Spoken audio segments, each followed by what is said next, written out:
Good afternoon, everybody. How you doing? It's wee Paddy from across the Shuck, and it's coming near the end of the year, and I hope you all had a lovely Christmas and had a nice break if you got some time off work. This video is going to be about my UK knives, UK made knives by UK makers. Uh, they're all made in production except one as such. One's a full cut. No, in fact, two's custom. Two are custom, and the rest are just made by companies, different UK companies. And I just thought I'd run through them.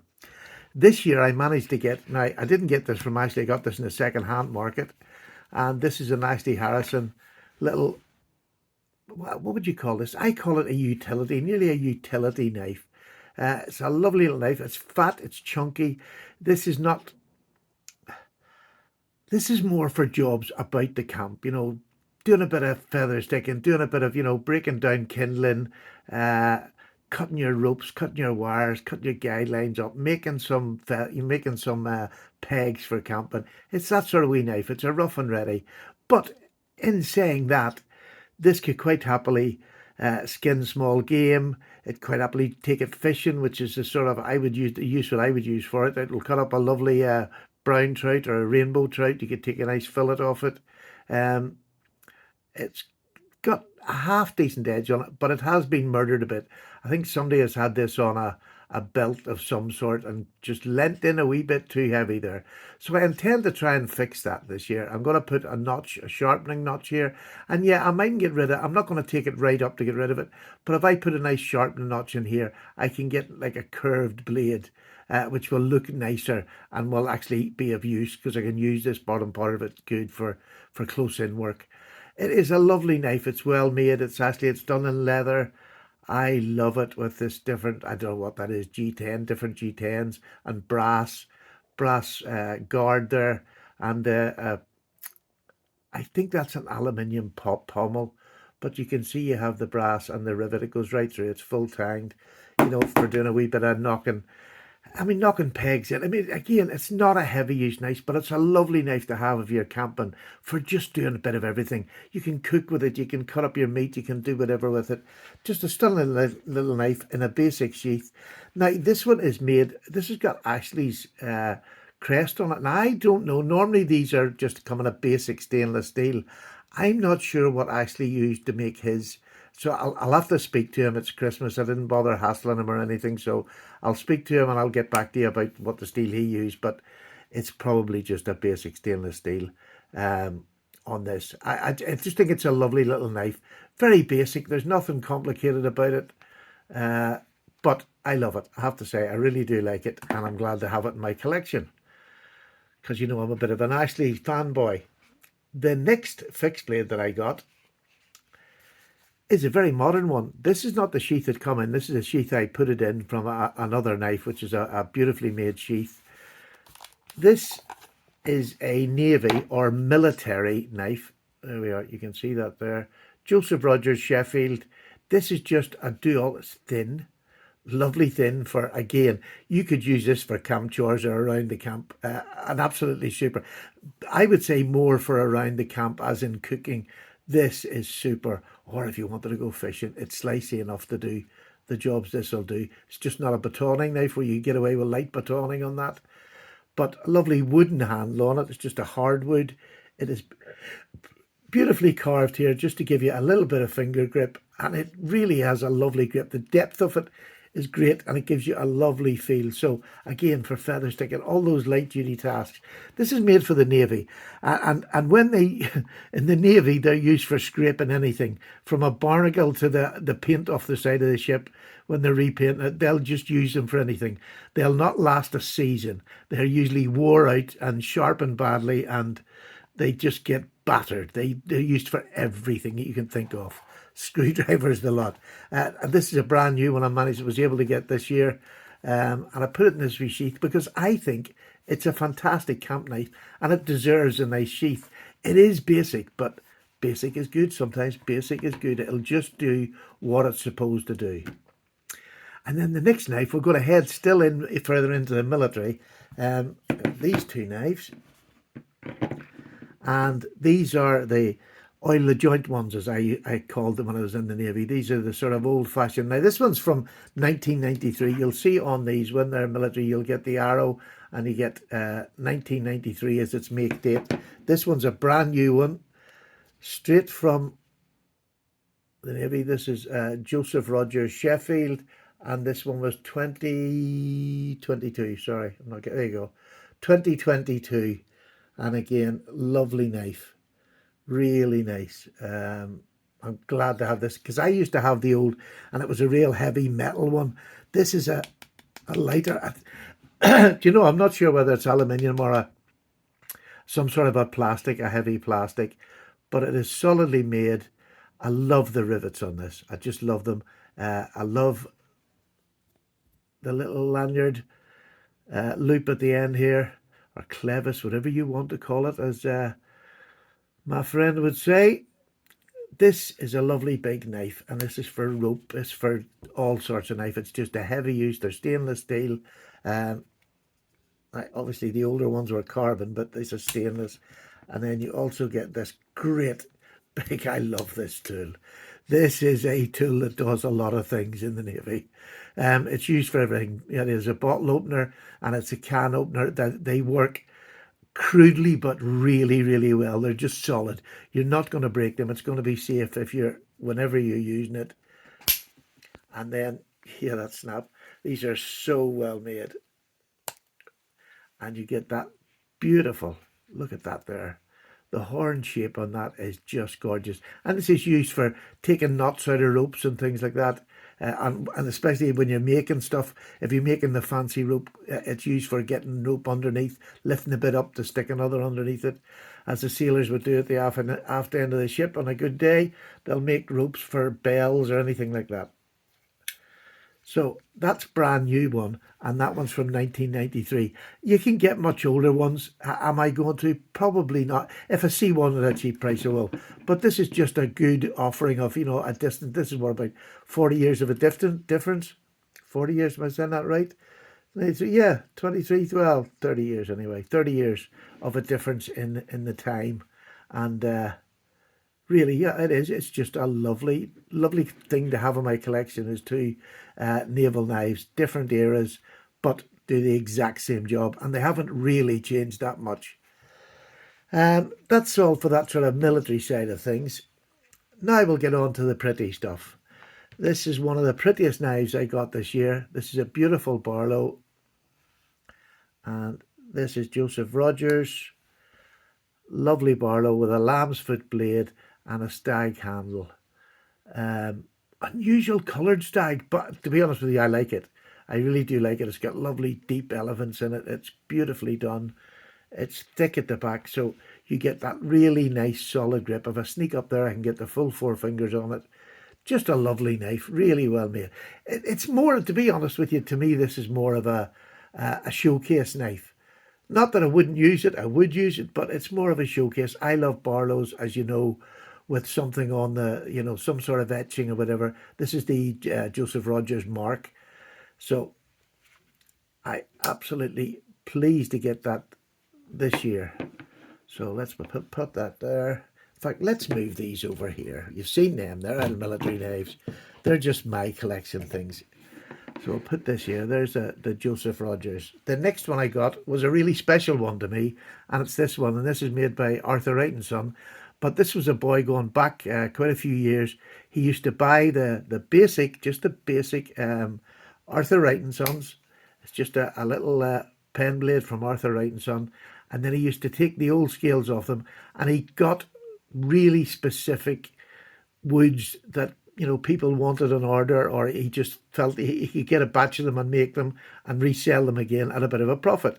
This is just an amazing one, and I have the certificate of authenticity. This is made from the wood from the Royal Yacht Britannia, which was the Queen's yacht, and this is the teak from the boards of the ship. He got a couple of planks. Somebody he knew in the dockyard or whatever way it got it, he managed to get a couple of planks, and he made quite a few. Well, not quite a few, not that many at all, but it's just, for me being an ex-sailor, this just meant a whole lot. It's beautifully done. His pinning work was just superb, because obviously he had to take the old ones off and repin them, and it's superb. The fit and finish of this little knife is gorgeous, and this is a keepsake for me. It really is, because I've actually been on the Royal Yacht Britannia, as I've shared when I've done the review. And most of these knives have a review on my channel, so if you want to see a full review on them, or if you want me to do a review of one, just ask me. There's not a problem. The next one is a more modern one, and it's very much the same sort of idea of this. This is a Twisted Assisted, and what they got these specifically made for Twisted Assisted. And the difference between this and just an ordinary Arthur Wright's Barlow is that it has a micarta scale, and this is the oh, what do you call that? The weave micarta. That's not what it's called, but I can't think of the flipping name of it. Gone out of my head. It's just lovely micarta. You can see it there. You can see that sort of, I can't think of the name of it, but anyhow, that was the difference between it and the basic one, and it is lovely. It really is. These are my favourite Barlows. That clip point is the sexiest clip point on the face of the earth. I just love it. So really pleased. The Twisted Assisted, and he still might have some of these left. If you pop over to his Twisted Assisted site, he still might have some of these left. These you can get from the Edgington group. You can get these Joseph Rogers. The next one's a very special one. In fact, I'm going to leave that one because they're both sort of special. This is one that is very special also. This is gorgeous, gorgeous, just long, thin pen blade. Not a great snap on it. This is George Wolstenholme IXL, made in Sheffield, and look at the bone on that. This was new old stock. It's in absolutely mint condition. It's stainless steel, but oh, is that not just a beautiful knife? Balloon shaped, equal end. It's just lovely long clip, or long finger groove. This is normal. This is Paddy's video. If you're just new, this is what my videos are like. But I just adore this. The fit and finish is beautiful. The back spring could have been stronger, but hey ho, I can get your finger up there. It's not going to close on you, so it doesn't really bother me. I'm used to slip joints. But just the bone on this is fantastic. You know, and I really would love some of the older companies to start doing that sort of bone.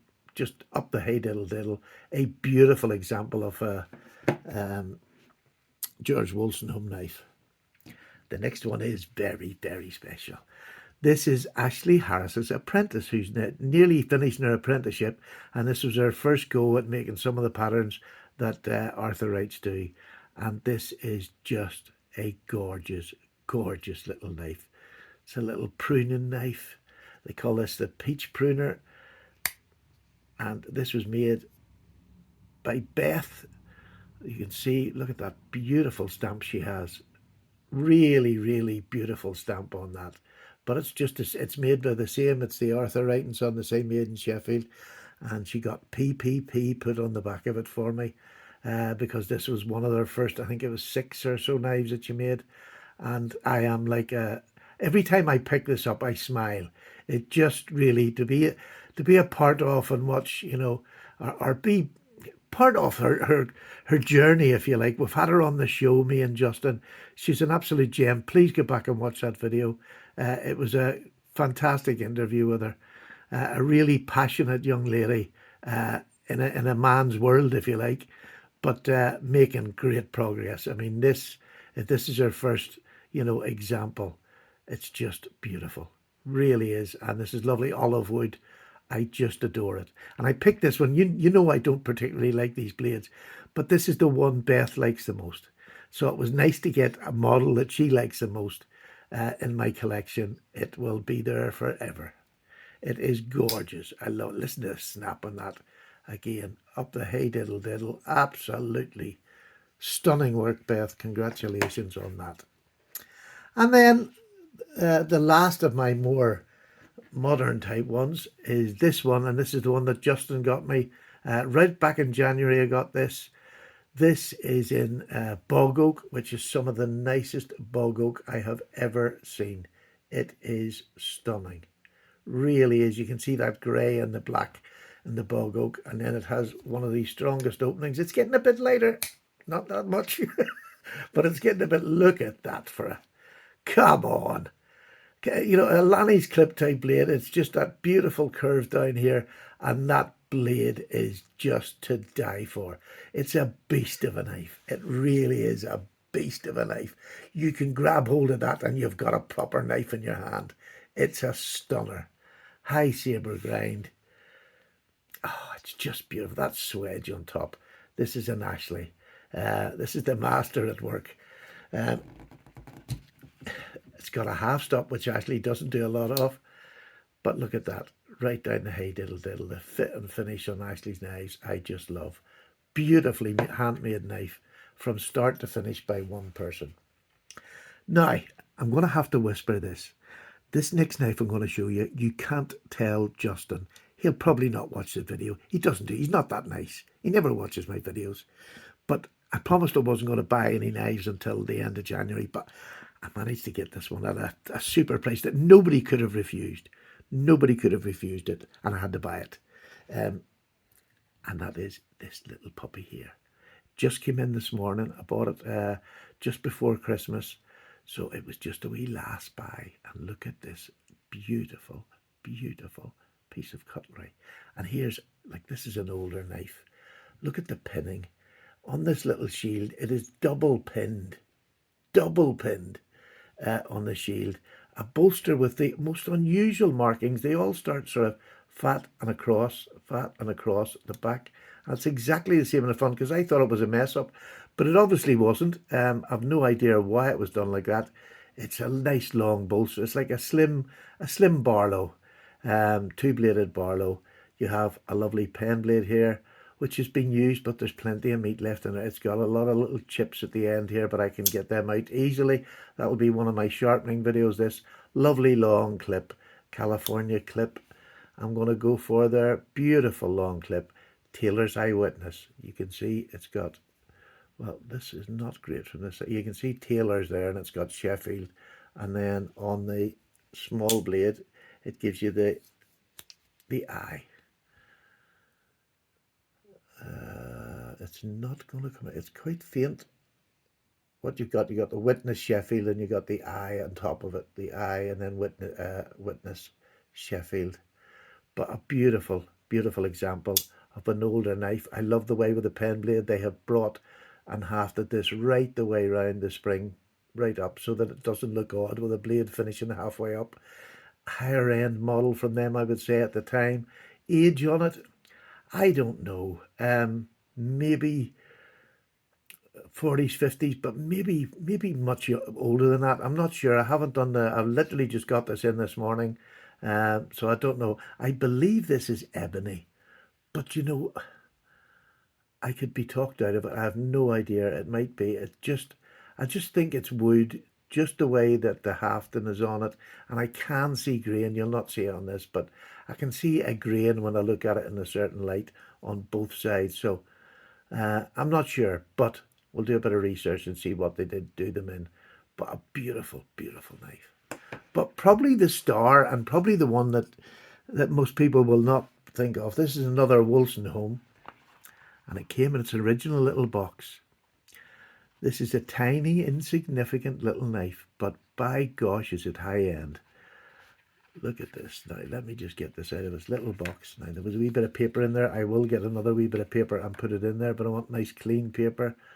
Look at the mother of pearl on this beautifully made little knife. I've showed this before, but honestly, you can never get mother of pearl to glow properly. You have to get it in the daylight to see it. It is an amazing example of the finest of craftsmanship. Look at that back spring on that there. I mean, this is a tiny little knife. Look at the detail on the shackle here at the end. Look at the detail on that. It is amazing. This was new old stock as well. I keep forgetting the pull is back to the middle, and I keep looking in the wrong place. But it's never been used. This is brand new in box. Just the most gorgeous pen blade, and it's got the full IXL George Wolstenholme Sheffield, England in that little bolster, and it is perfectly done, beautiful. So you have the pen blade there, and then you have another little pen blade on the other side. But what a and again, that's fully done. It's different this time. It's just got IXL George Wolstenholme Sheffield, England.